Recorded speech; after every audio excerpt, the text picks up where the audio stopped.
Hey, what's going on, good people? It's your boy Kevin. Tanya. Hey, man, we're here with another episode of Couples Connect, and we are excited to reintroduce a couple that was actually a part of a small series we did a while back, but we had to bring them back on to get a full hour with this couple, guys. Please help us welcome Tracy and Mr. John to the podcast. What's going on, good people? How y'all doing? Good evening. Good evening. How you guys doing? Doing great. Doing Doing well. well. Doing well. Welcome back to Couples Connect, guys. Welcome back. Y'all was on here for a little snippet a while back, like New Year's. That was New Year's Eve. Yeah. And Yeah. here we are again, man, with you guys back on the show. So how's everything been going, man? Y'all been all right? Fabulous. We're doing wonderful. Yeah? Doing well. Good. God is good to us. For sure. Well, for people who may not know who John and Tracy is, man, quick introduction. Kids, how long have you been married? Give people the scoop real quick, a little bit about you guys. Let's see. We've been married, be 21 years in September. Got 2 kids, 20 and 17. And what was the other question? Just whatever you want to share about your little introduction about you guys. Married, kids. We're both educators. John works in behavior, and I'm an assistant principal. Got you.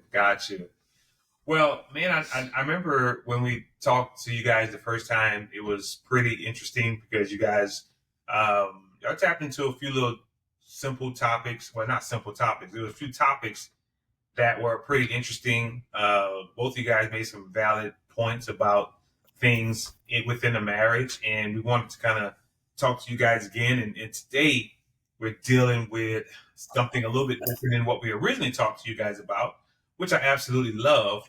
And I think today is really going to be more about digging a little bit more into you guys' story.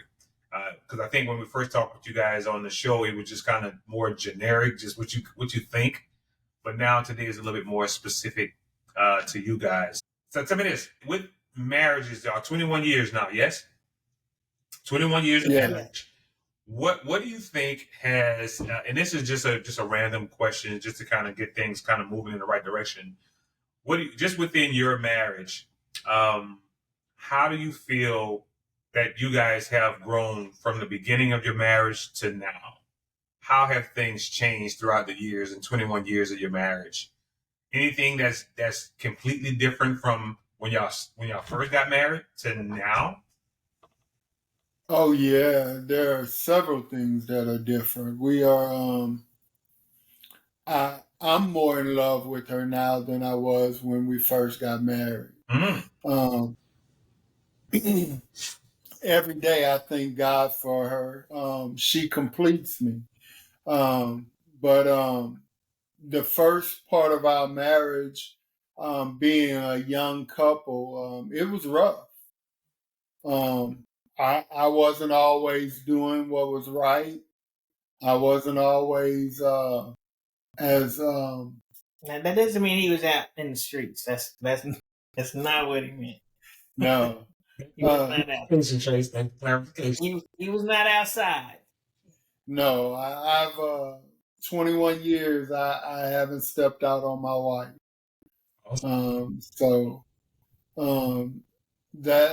That's I guess what I'm trying to say is I wasn't always present. I wasn't always. I may have been here, but I wasn't emotionally present.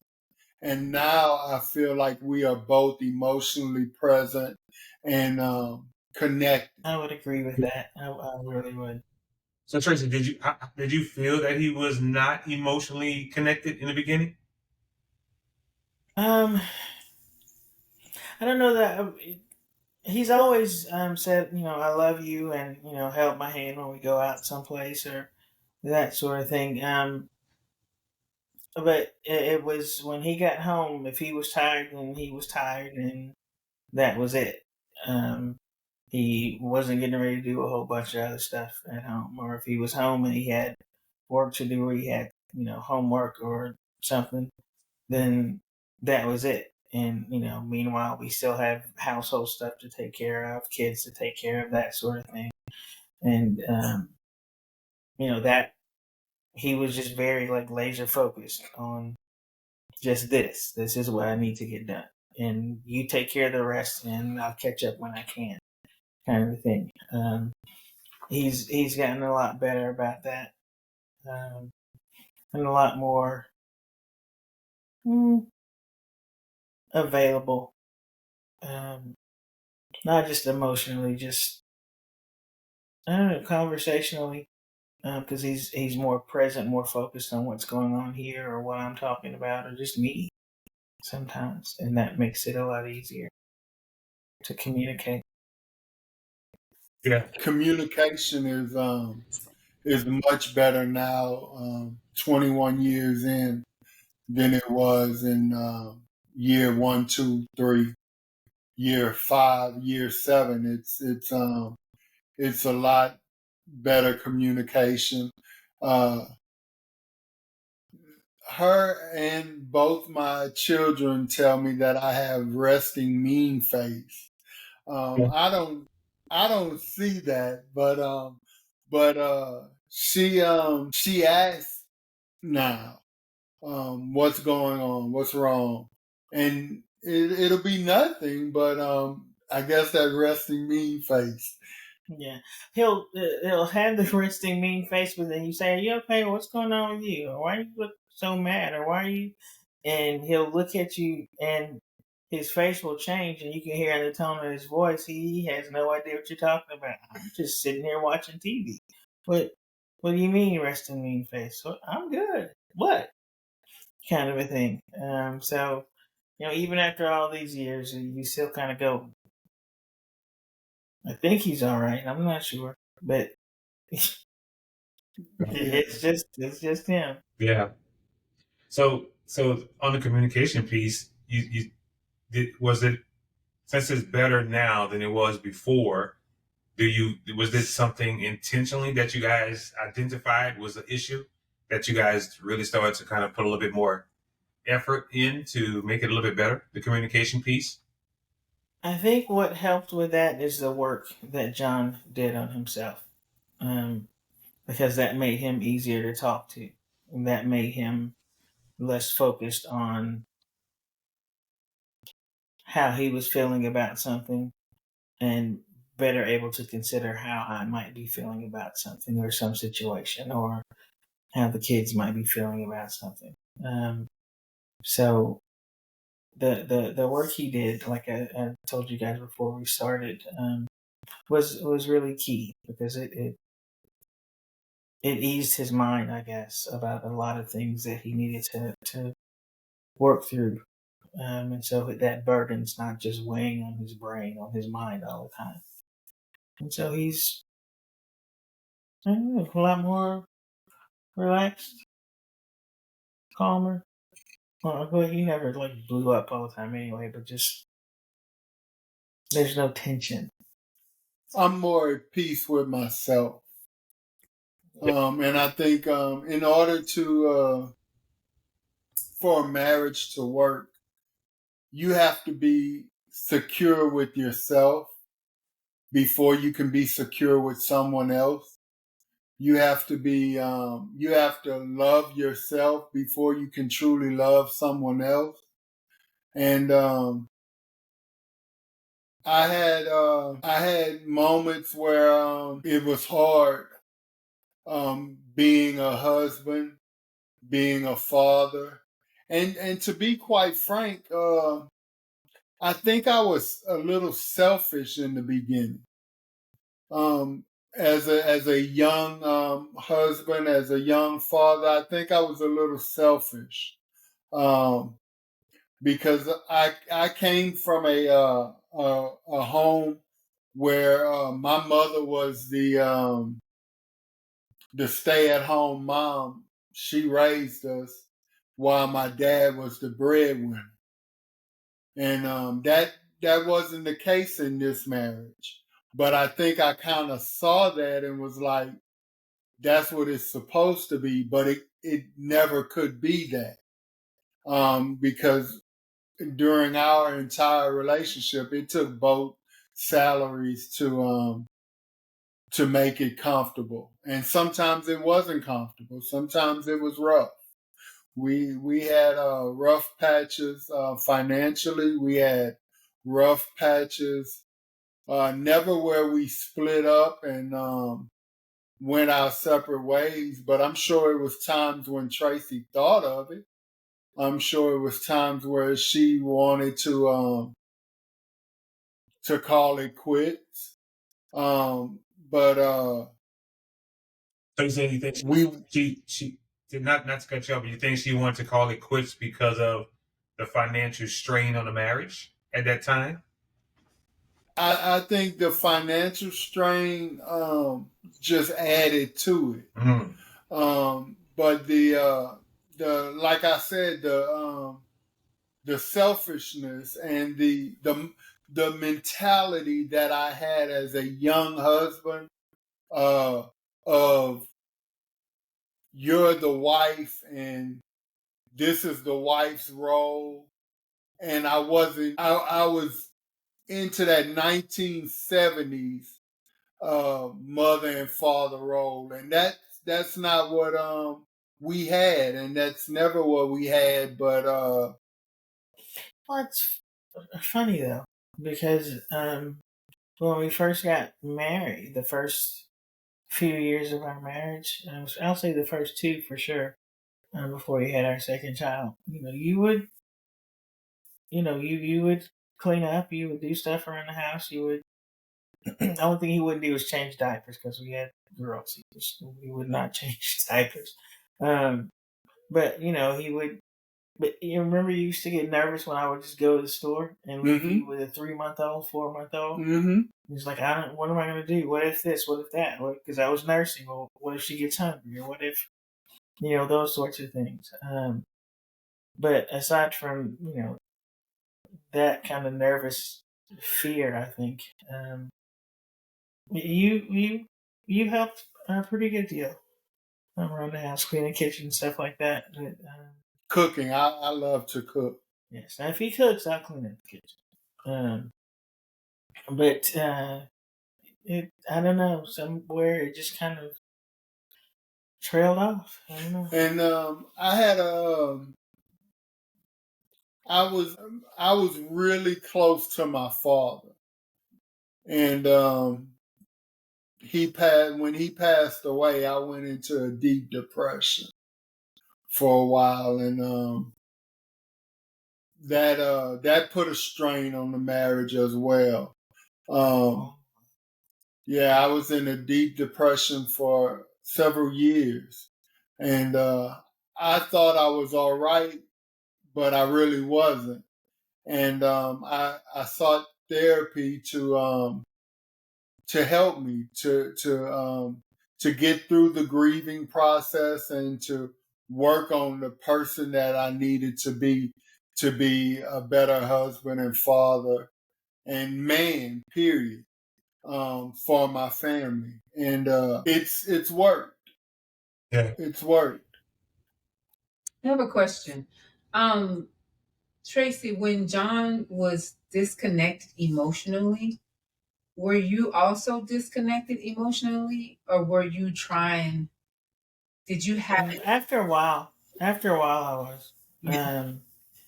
It we were never really quite like roommates. That wasn't it. But after a while, you get tired of trying, and you just kind of go, okay, this is what it is right now, and you just deal with it. How did you deal with it? Kids and work, tears sometimes, but usually kids and work. It's like I didn't have time to focus on it because my job is not a 40-hour-a-week job. I don't get to walk out at 5:30. You end up just kind of shutting a part of yourself off. Yeah. Just kind of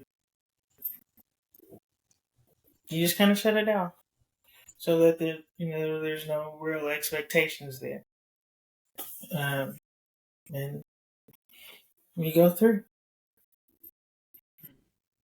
So John, how did you begin the work? I know you said therapy, but how did you recognize that you had an emotional disconnection thing going on? And did you recognize the root of it? And how did you start the work? Um, that's an interesting question because what got me started in the work was really recognizing some of the problems that some of my students had.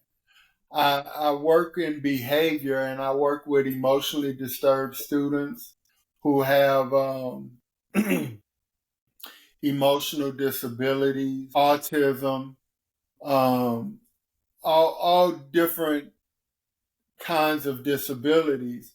And I started seeing some of the emotionality in my students, and I recognized some of it in myself. But what really got me to go to therapy was my wife. And my wife just sharing with me that, baby, you're not the same person. You're distant, you're moody, um you're you're you have an ebb and flow, and it's not you. So I recognize something in my students, and then uh, several conversations with my wife, and I sought a therapist. So when you started with the therapist, what was it that the ebbs and flows and just the distance and everything that was going on before Tracy even brought it to you? Did you recognize something within yourself, like something ain't right with myself, something is going on, right? So you kind of Yeah, and I attribute it. I just thought it was grief. I just thought I was still dealing with my dad's passing, because it wasn't just my dad. The same year my dad passed, um, 2 months after my dad passed, my uncle passed. And this was the uncle that I grew up with and did everything with, Uncle Jay, and he was my ace kumbaya. You know, he was that uncle that I loved, and not only that, I had a real close friend, Don Tupi, who passed away a month later. So it was just a lot of death and grief, and I just thought that I was dealing with the grief, but I wasn't dealing with the good, and that's what I thought. Uh, and some of it was that, and others was I just needed to talk things through, and talk therapy really helped. You had some things. Going on at work as well. Yeah, it was a rough year. It was a rough year, and rough couple of years. And I just thought it was the grief, and I would snap out of it. But I didn't. Tracy, how did you support John doing his therapy? Are you still in therapy? I still see a therapist monthly. I have a standard appointment monthly that I do talk therapy with, and it's more for maintenance now, but also because of what I'm doing, um, I graduate with my master's in social work, my second master's. This one in social work. And I'm a therapist myself now. So I have a therapist to kind of have an outlet for the secondary trauma that I deal with my clients. Because some of my clients come to me with a lot of trauma, and we have to process through that. And secondary trauma is hearing, so I process through that with my therapist as well. So Tracy, how have you supported John through therapy? And have you had to have therapy yourself? Did you do work on you as well? I've done some therapy, but what is it called, John? When it's the solution based therapy, where they give you homework, Yeah, like that, whatever. CBT, cognitive behavior therapy. Yeah, I didn't have time for homework. My life was too busy. I didn't have time for homework. Running kids around and just anyway. So there are probably some things I need to work on just from what I've been through with all of everything, all of his stuff, all of the marriage, all the kids, all the stress, and trying to do things to keep my job. Make sure I'm doing everything right there. It gets to be a lot. It weighs very, very heavily on you. So I've done some therapy. I think I want a new one though. And because I self-reflect a lot. That's just who I am, all the time. And I've come to a couple of realizations about myself in the past few weeks that I've been kind of talking myself through.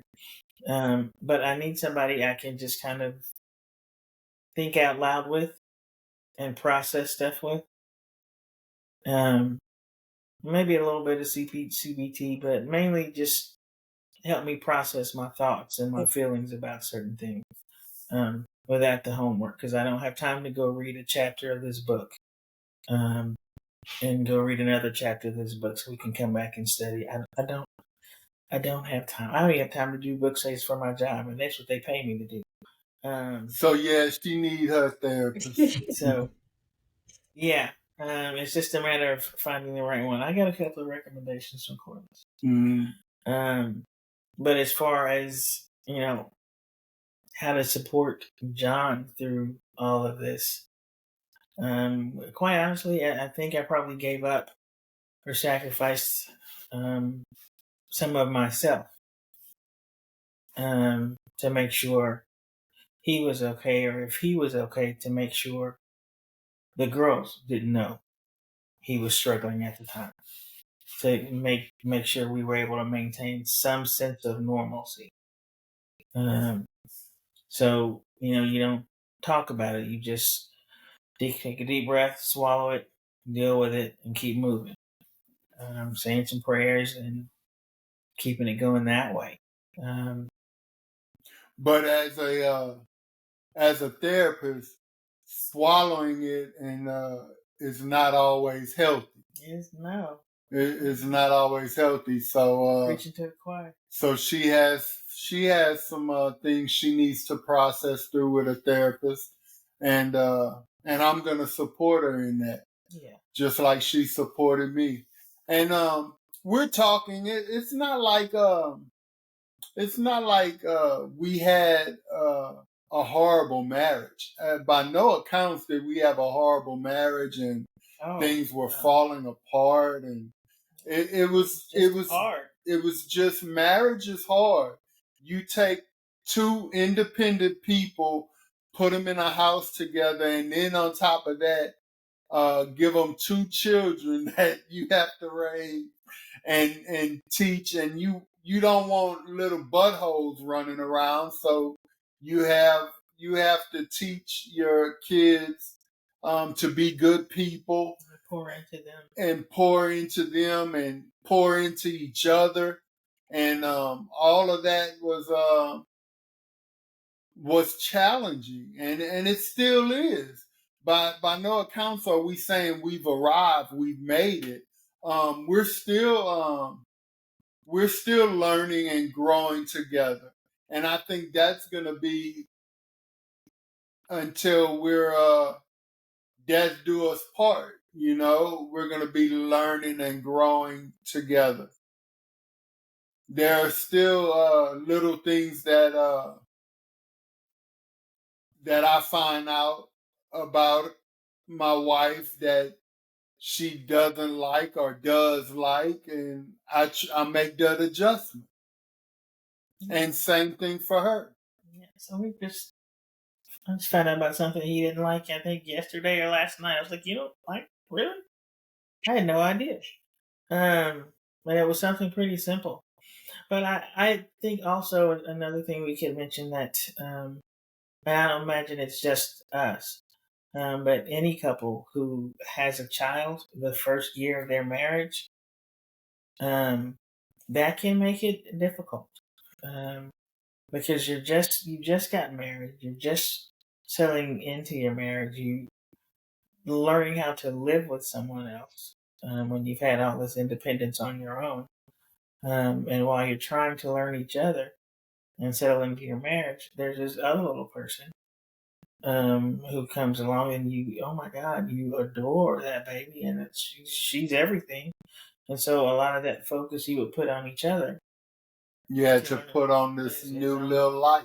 And so that time, I think a lot of couples would spend or do spend in the first year or two of their marriage is getting to know each other and getting to really understand what marriage is about and all of those things. We didn't really get to do.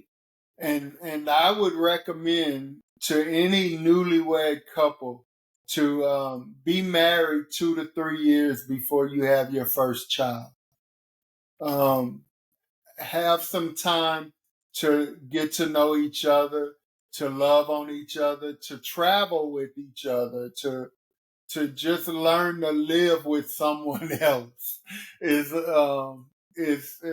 Have those 2 to 3 years. 5 years would even be better, but of course not all couples will do that. But I would certainly recommend it to a young couple. Yeah. So tell me this with once because you said, I think you mentioned that the challenges are not, you don't really have a lot of the challenges that you used to have when you first started therapy. When what the work that you did in therapy, John, what did that look like? What type of work did you do in therapy that got you to a better place, to where you are now, to where now you feel like it's just maintenance, like I'm much better in these areas of my life? What kind of work did you do to get to where you are now? It was I had weekly therapy sessions for quite a while, where we processed through. We did some cognitive restructuring. We did. What is that cognitive restructuring? Is changing the way you think and talk to yourself. And now I do a lot of self-talk, and it's positive self-talk. The work was going back and revisiting what was done, how it was done, and recognizing that it could have been done differently, better, and with more compassion and love and understanding. When you say what was done, how was it what you did? How you did, or everything that was done? No, everything that was done. that I did. Okay. Excuse me. So Tracy, did you recognize the work that he did to get to the point where he is now? I could see it, but we never discussed his therapy sessions. There were a couple of times where they asked me to come in and sit in on a couple of sessions to give my take on some things, or feel like I could say some things or tell him some things that maybe I hadn't before. Um, but I didn't really know what he was working on. I just was able to start to see the improvement. Um, and um, I was telling him a couple of weeks ago, um, when I get up in the morning, I don't guess what mood he's in anymore. Um, or I don't say good morning and get a morning back. I get a smile. I get a hey love, hey hon, you up for today? Because he gets up at dark 30 and I don't. So by the time I get up, he's had 2 or 3 cups of coffee and written a paper. And he's just what you see right there. That smile right now. That's usually him. Yeah. These days when I get up or when I see him in the morning. And that makes life a lot easier. For sure. A lot more relaxed. And to add to this, I don't want anyone to think therapy is a miracle worker. Therapy works, but there was also some spiritual growth in there for me. There was some getting closer to God, talking to God, and questioning and receiving the answer and accepting the answer. Sometimes you get the answer, but you don't want to accept it. But there was some spiritual growth as well, and a lot of spiritual growth that showed how to be a better husband, how to be a better father, how to be a better man. So therapy and spiritual growth, and just growth as a person, helped improve our marriage. And that's not just on me. That's on Tracy as well. Growth on her part as well. Yeah. I think it does take growth, on everybody's part, especially, to be in the marriage game as long as you guys been 21 years, you guys are different people now than you were when you first got married. John mentioned some selfishness and stuff like that. I dealt with that when I first got married, very selfish. So it takes some personal, growth and development and maturity on both ends, to really kind of combat all those little things that you be going through in the early ages of marriage. So at least it's good that y'all fought through it. Y'all stayed in it, to kind of fight through it and get to the other side of it. And what? He told my mom one time she was joking around with him about something about us being married, and he said she can't leave me. If she leave me, I'm just gonna follow her. Right. We gonna leave together. Right. So fighting through it was the only option, really. Yeah, for sure. Real quick, just so y'all know, man, my wife, man, she obviously is not here. She started feeling real sick. She'd been feeling like she wanted to throw up and stuff. So I apologize. I told her just no, it's okay. Yeah, it's okay. Take care of herself. I just thought she was tired. She looked like she was trying to fight. She was feeling nausea and like she wanted to. Yeah. So she went to take care of that. So I don't know if she's gonna come back, but we're gonna definitely finish it off. Still keep it going. But that's why she's not here. Edit this part out. Dill pickle juice. Yeah. Tell her to drink some dill pickle juice. Dill pickle juice? Serious? Yeah. Dill pickle juice. Okay. I definitely let her know, man. But it works. We're gonna keep it going because we still got a few more minutes to finish it out. So my next question would be, now that you guys have kind of gotten, to a point where things are much better with the marriage, and a lot of it is attributed to personal growth, development, maturity, counseling, things like that. How, how besides you, Tracy, not being able to just look at John and like, okay, I don't have to guess what type of mood he's in or guess, certain things because he's more verbal. He shows a lot more positive, tendencies and actions and responses. How is your marriage different now today than it was when y'all was going through everything y'all was going through? A little bit deeper into that. I'm not as irritated or low key angry Mm, as I used to be. Maybe even resentful would be the right word. yeah. There were little things that would irritate me that he did that really didn't call for that level of irritation, but I was already upset or angry about something else. Yeah. And it would just, yeah.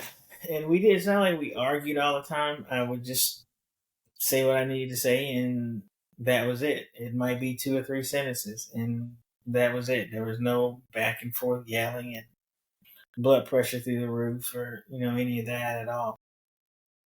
We're just not those people that do that. But he's just a lot calmer. One of the easiest ways, and it's going to sound weird, that I can tell that he's just more settled inside, more at peace inside, is his driving. Oh, really? Yes, his driving. My kids grew up like, oh God, Dad's driving. Because he always drove fast. He drove very aggressively. That would probably be the right term. Now he just kind of puts along. No big deal. We'll get there when we get there. It's not a big deal anymore. He was driving. We were on the highway going somewhere, and I was like, well, I looked over. He said, where are you looking? I said, I was looking at your speed. What's wrong with it? I said, it's a little slow for the highway, but okay. We're in a traveling lane, so it's fine. Yeah. And that would never have happened before. It'd have been 85, 90 the whole way. Oh, wow. Boom, boom, boom, boom. But so tell me this. So this is interesting. So tell me everything that was going on in the inside, John. With the behavior, the mood, right? Did you ever get a diagnosis of what it was that you were actually dealing with? Because it seemed like it was something that maybe you were struggling with on the inside, right? That you had to kind of work through. But did you ever, going through counseling, did they ever say or give you a diagnosis of what it was? Does it have a name, or was it just, what was it? Depression. Depression. It was depression is takes so many forms. And affects people so differently. Sometimes I was angry. Sometimes I was moody. Sometimes I was emotional. But it was depression that I fought for years without knowing that I was depressed. So you didn't have a name for it. You were just kind of dealing with it, ups and downs, and going through all these emotions and not knowing what it was. Yeah, it's just kind of manic phases. Wow. Trace, did you, I mean, man, to be dealing with someone and you didn't have a name for it, obviously, you just knew that something was wrong. Something ain't right, right? So how were you trying to cope with it?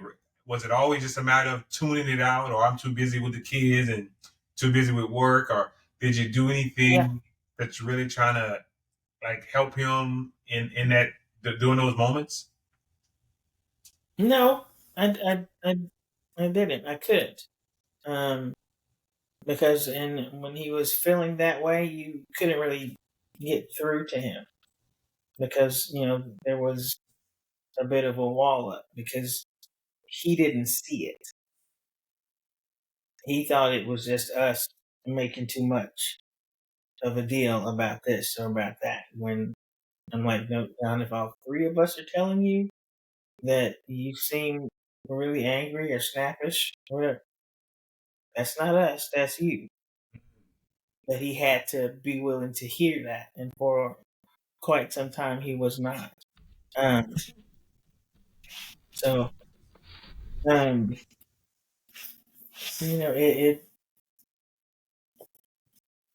it just was what it was. Nice to be able to refer to it in the past tense. But it had to be Was tough what for it you. was. It had to be tough for you, though, Trace, to Yeah. to go through those moments, of not knowing, what to do, what to say, it when you know it's like ain't that much I can do, when he's Don't say anything. yeah. Don't say anything. You just go about your business and take care of the house, take care of the kids, take care of him. Pray it gets better. Yeah. Man, I thought about it, but leaving wasn't really an option. well, that's good that she wasn't planning on leaving you, John. That's good. You got your ride or die, boy. Yeah, Yeah. Well, that's good, I man. sure do. Yeah. So now, because depression is something, I don't think we've ever talked to anyone on the podcast of someone who dealt with depression. So it's very interesting because I felt like I've dealt with a little bit of depression myself as well. So it's interesting to me to just kind of hear that, because I know there were moments when you talk about the mood swings, when you talk about just not, Tracy, you not knowing what kind of mood you're going to be in, and John having these different types of roller coaster emotions and stuff like that. Man, I've been there. I know exactly what that feels like. And it's crazy because I kind of almost, my wife doing research, like with my moves, but it had to be a point. I had to get to a point where I was actually aware of what it was that I was doing and feeling. Like Tracy mentioned in the beginning, you didn't know like nothing was wrong, John. You thought like we just, we just fussing. We just going through, here we go again, right? But actually, when you realize something is wrong, something is not right with me, that's when you're able to kind of give it a name and get the help you need to kind of move on, right? So Absolutely. yeah. There's a life coach that I watch sometimes, named Zeb Talley. Okay. He got a PhD in, it's not psychology, it's something else. But he's there like a life strategist, relationship coach thing. And another lady, she's a clinical psychologist, Dr. Raquel Martin. I watch her too. And they both say the same thing about self-awareness, because you can't make any kind of improvements. You can't do anything. You can't move forward, have any kind of growth without self-awareness. Yeah. And self-awareness is knowing who you are, where you are, and what you're doing. Yeah. And if you can acknowledge those three things and know the answers to those three things, then you realize that maybe what you're doing right now, if we're being honest with ourselves in that moment, is not what you need to be doing. Is not the right way to handle this. Knowing who you are, as in not just, my name or anything, but just who I am as a person. Wife, mom, assistant principal, all around good person, good human. But, what else about me? And, where am I? I'm in this marriage. I'm in this family. I'm not just present and going through the motions. So I think self-awareness, on a lot of different levels, plays a very large part in being able to make any kind of progress. Absolutely. I totally agree. Have any kind of growth. Yeah, I think that's the beginning point of the healing, right? That's the turning point when you can turn things around from whatever direction you're going into. That is the turning point, awareness. So Tracy, I know we talked about John and some of the things he went through, some of the work he had to do. with the depression and stuff. Was there anything that you felt like in your space, in your marriage, that you had to work on within yourself? Any particular thing that stands out? I had to work on my patience. I had to work on my patience, and I had to acknowledge the fact that the way I thought marriage would be, should be, was not how mine was. Yeah. A little earlier was the first time I've actually heard him acknowledge the fact that he had to realize that we didn't have the kind of marriage his parents had, where his mom stayed home and dad worked, so mom could do all of these things. I've mentioned that to him before, probably a decade ago, maybe longer. Didn't know that he actually heard that. But working, trying to figure out a way to work through that and understand that this is not what I thought I had in my head. And so how do I adjust? And how do I make this work? Because, he wasn't, putting his hands on me. He wasn't out tipping somewhere. He had a good job. And, I wasn't like paying all the bills and supporting him and the kid. It wasn't that kind of anything. It was just a matter of him working through some things and making the progress so that we could make progress. Yeah. Yeah, man. I think it was hard. Yeah, but that's to your point. There's a lot of different things that couples go through that may not involve just the more popular things, I guess you may hear, the more common things you may hear that marriages go through: infidelity, right? Finances, communication, whatever those things are. Those things definitely happen in marriages, but there's so many other things. If all those things are, and not to say that was y'all case, because y'all did say some communication, y'all some challenges in there too. But if a person does have great communication and the finances in order, if nobody's tiptoeing out and having infidelity, there's still so many other things that can be really, really still hard in marriage that you can go through. Absolutely. It doesn't have to be the more common things that you hear about all the time. Absolutely, because your the way the word says it is, when you a husband that finds a wife finds a good thing. Yes, sir. And they are no more two but one. Yep. And he shall leave his mother and father, and they shall cleave. That cleaving process takes some time. Yep. That cleaving process of two people becoming one is not an easy process. Absolutely. Two people becoming one, united on the same page, working toward the same agenda. That takes time. It takes patience. It takes a good amount of growth. Totally do. And I think, like you said, it's people when they do get married. Oftentimes, I think it always a matter of marriage. Always end up being a lot different than what people think it is, right? Because lots of times we try to maybe we model or have a image in our mind of a marriage that we see on the outside, and maybe it looks a certain way, right? Because most marriages don't really show the ugly side of the marriage. They always just show the really good parts of it. So that's all you see, But a lot of the couples, I don't want to say they're pretending, but they kind of pretending. They're kind of going through the funk, right? Trying to just get through what they're going through, without in secret. And so nobody's wearing masks, man, wearing masks. But that put out, what it does is put out a false sense of reality to new couples who are about to get married, thinking, "Oh, my uncle, my aunt, they happy, they this and that." But man, and when you get into it, you be like, "Oh, okay, Yeah. by this part, they ain't told this, right?"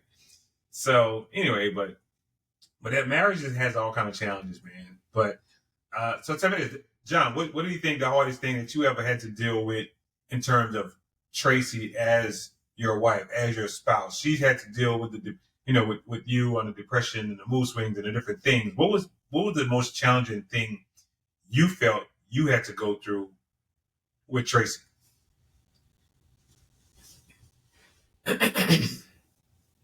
Wow, that's a tough question, man.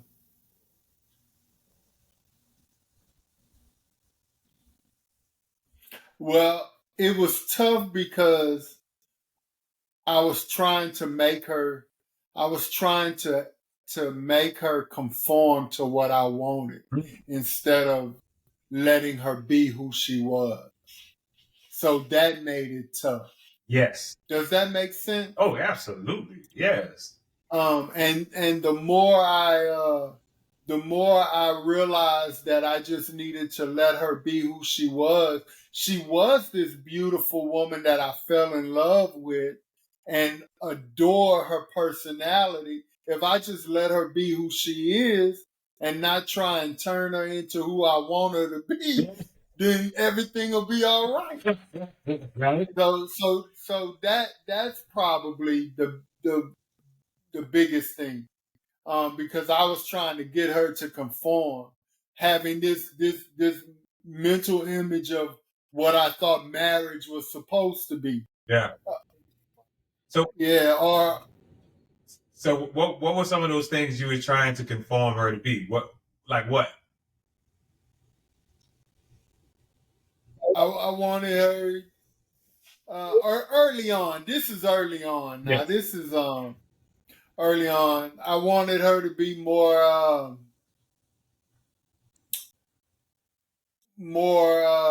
Come on with it now. I'm trying to find the right words for it. Wanted her to be more stay at home-ish mom.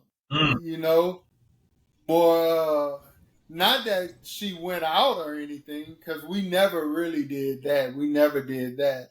But like I said, I had this image of my father going home, bringing home the bacon, and my mom staying home and cooking the bacon. Well, my dad did all the cooking too, but I had a stay at home mom until I was 16 years old, and then I was gone from home.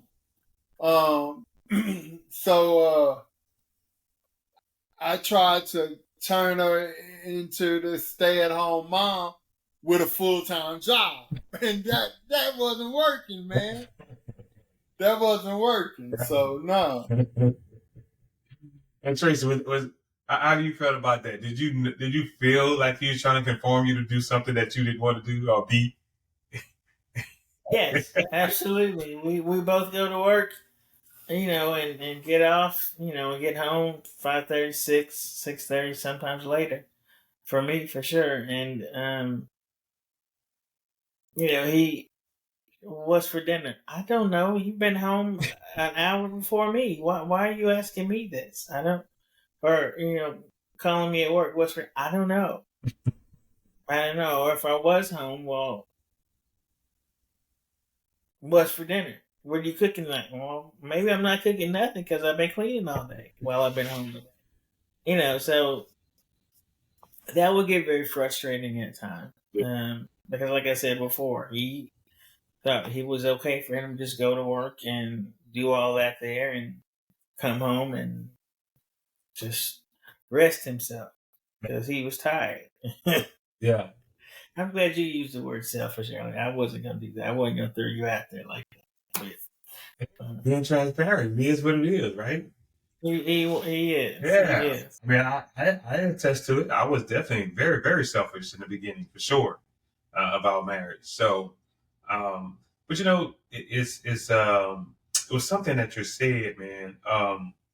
and the whole trying to conform her to be something that she's not, or something that you wanted her to be.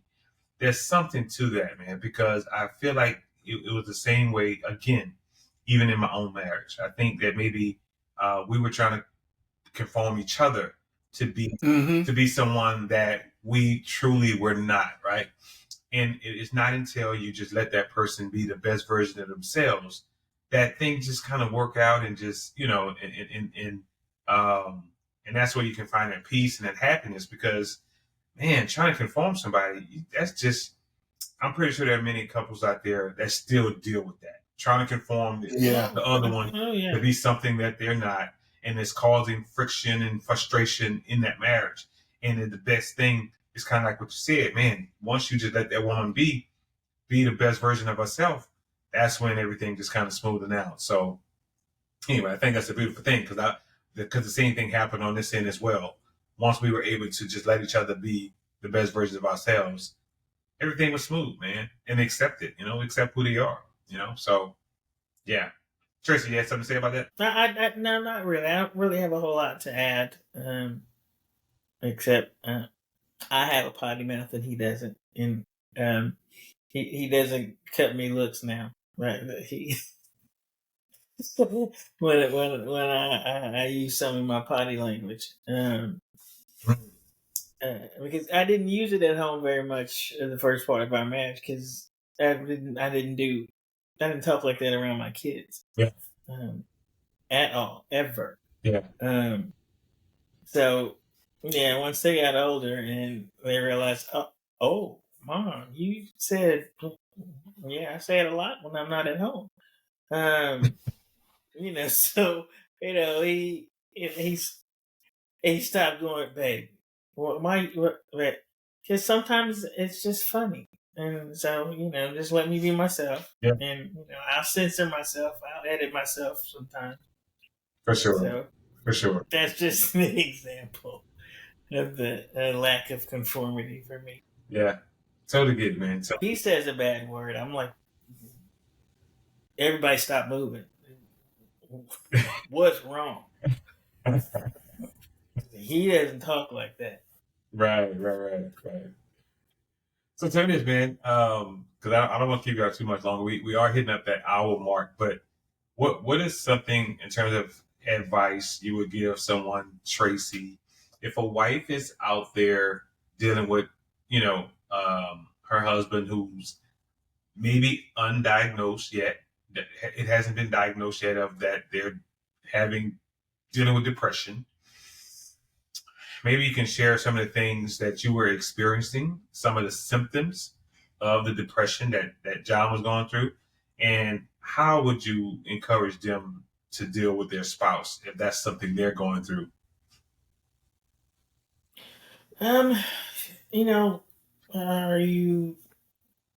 Is your spouse, angry for no reason sometimes, just irritable?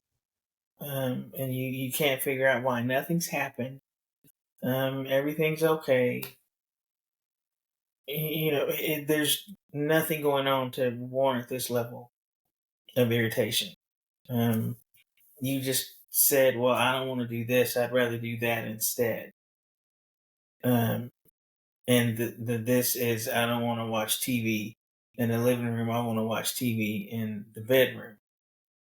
And something that simple makes them agitated. That's just an example, because we just put a TV in our bedroom today, so that's just an example. But if something that simple sets them off, and they're angry, and they just this is, why not? What? It's things like that, or I won't say telltale signs, so that's pretty blatant. Or the mood swings are up and down. You don't know when one's coming, when one isn't. Or they just, with some of them, they may just get quiet all the time and they just don't communicate. They don't talk a whole lot. Or low energy. Just a low energy person when they didn't used to be that way. Yeah. Those kinds of things, I think, are sometimes very obvious signs, sometimes telltale signs, if you're really starting to pay attention. And you have to be willing to look at this and go, something's wrong. This isn't just him getting on my nerves or her getting on my nerves. There's something's off. It's they're not intentionally trying to push my buttons all the time. What else is going on? You have to be willing to take yourself out of it Yeah. and really focus on that person That's good. and notice that something it's not them. Yeah. Something deeper. Yeah. Yeah. And finding a way to deal with it yourself as they're going through it. It may be therapy for you. It may be, meds for you. It may be, well, we're going to have this second kid, but let's hold off on that right now because I'm overwhelmed enough as it is. So let's get you better. And then let's work on everything else before we bring more into it. It's just, it could, there are lots of different ways to deal with it, but you have to at least be willing to realize that you're a little bit off yourself and not feeling like yourself. And maybe I do need some help. Yep. And that help needs to probably be your real therapist. Everybody can't go run talk to their pastor if their pastor is not, licensed in therapy, not trained in therapy.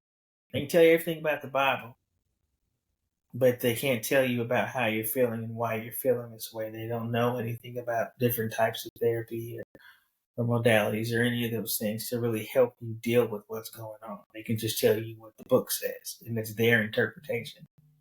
So finding an actual therapist is a good thing also. Yeah.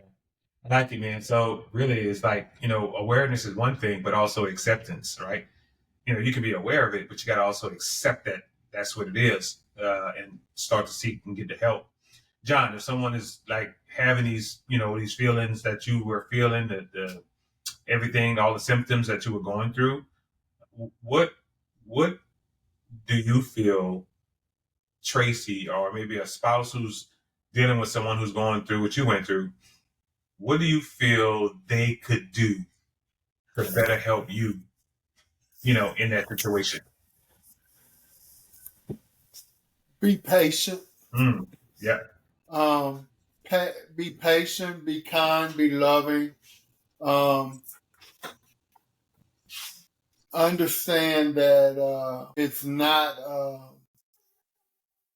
intentional. Yeah. That there's a reason behind it. There's something going on. So be kind, be patient, be loving, and encourage them to get help, to seek help. Yeah, I like it. So, do you feel like you with a therapy, man? Because how long were you in therapy? I know you say you're still in therapy, yeah? Yeah, I still do maintenance. Okay, for the maintenance. So, how long were you in it before you felt like you got your breakthrough? Like things have turned for you, and you've gotten better with the depression. Well, immediately I noticed some things immediately during the talk therapy, but I don't think I truly had a breakthrough for a good 6 months into it. Gotcha. But I noticed differences immediately. Mm-hmm. Gotcha. So tell me this: what do you feel like because when your dad died, right? Yeah. Do you think that's what triggered it? That's the main thing that triggered it, or was it happening before when your dad passed? Or do you think his pain is what triggered the depression?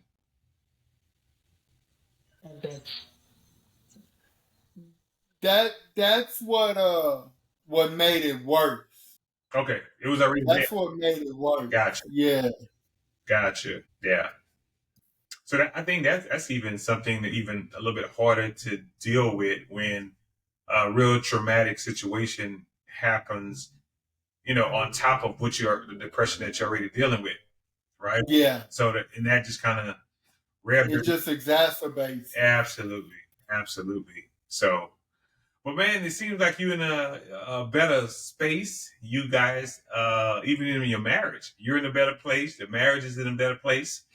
So, what do you feel like right now is your strongest attributes as a couple? Like, what is we talked about some of the things you went through and dealt with, but on the strong side, on the strength side of your marriage, what are some of the things you feel like, man, we're pretty solid in these areas in our marriage? What does that look like?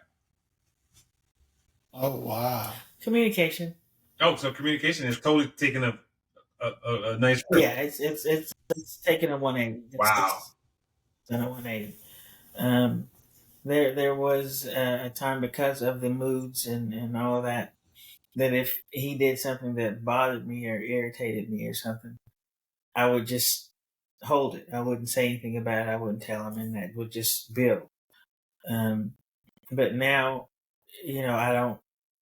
I'll just say, "Hey, this bothered me when you did that." She did that just to me just the other day. Yeah, it bothered me when you did this, baby. Okay, baby, I'm sorry. How do you receive that, John? If she comes to you and say stuff like that, how do you receive that? Well, I have to receive it because if I want the marriage to work, if I want the marriage to grow, if I want her to be happy, I have to understand what I'm doing that's affecting her in a negative way. So I received it. I was like, "Well, baby, I'm sorry. I didn't realize that I was doing thus and so," and we move on. But communication has gotten a lot better. Communication has gotten a lot better. And like I said, man, we're in love. We're in love. We love one another. We love who we are now. Yeah.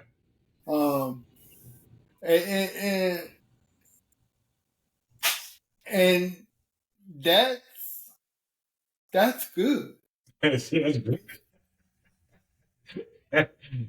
Absolutely. I love it, man. Well, hey, well, listen, man. I totally enjoy the fact that you guys y'all feel like I see that y'all in love. The Tracy's got a big old smile on her face. You seem like you more in a woo-sa, phase of your life. You know what I'm saying? Where you just, everything is just kind of more calm and relaxed, man. And y'all just enjoying each other, loving each other. And I really, really do see that in your marriage, man. So I appreciate y'all time tonight so much. Again, I apologize for, we had some little mishaps on things and my wife kind of got sick on us, but this has been good, man, because I think the depression piece and how the spouse deals with that is something that's also not really talked about a lot. And I think a lot of times that a lot of things that you guys mentioned tonight, that I feel that people will benefit people when they look at this, that you have to really be patient when someone's going through depression. You have to be aware of all the symptoms and things that's going on and how to deal with it, within your marriage. And I think that's truly, truly important because a lot of people someone's going through depression right now and it hasn't been identified, right, as or diagnosed as depression. And they're just fussing and going at it and just, thinking he this or she that, not really knowing that there's something that's deeper beneath the surface that could be causing that, right? And y'all just kind of gave them a blueprint, what to look for, how to look for it, and then how to deal with it and address it when it does happen. So I appreciate you guys, man. This was pretty, pretty dope. I really, really do. And anything y'all want to say, man, before we close out, man, to couples out there, y'all. The only thing I want to say to couples out there is keep folk out your business. Hey, that's where we start. That's where it was last time when we talked to y'all. Yeah. Keep folk out your business. Yeah. If you're a married man, you don't need to be hanging around with no single men.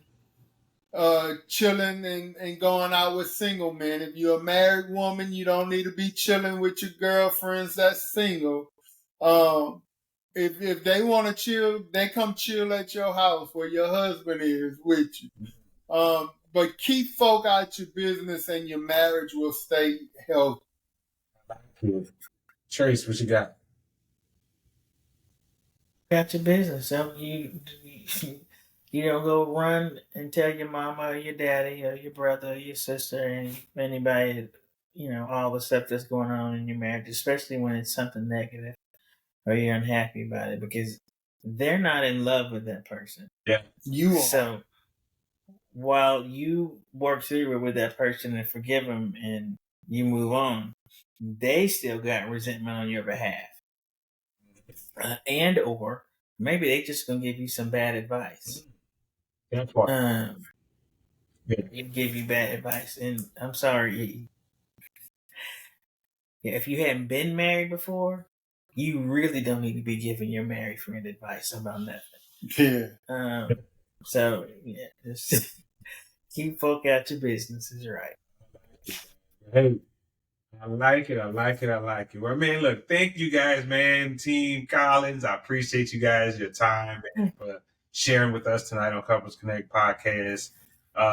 And man, make sure, guys, if you have not subscribed, like, share this, man. Team Collins has dropped some nuggets on you guys today to how to deal with depression, some of the symptoms, how to make sure what to look for, and then how to get through it. And even counseling may be an option for you guys. So make sure you tap into it, man. And this is another episode of Couples Connect. My name is Kevin. My girl, my boo thing, she stepped out. That's Tanya. And we out. Peace. Peace.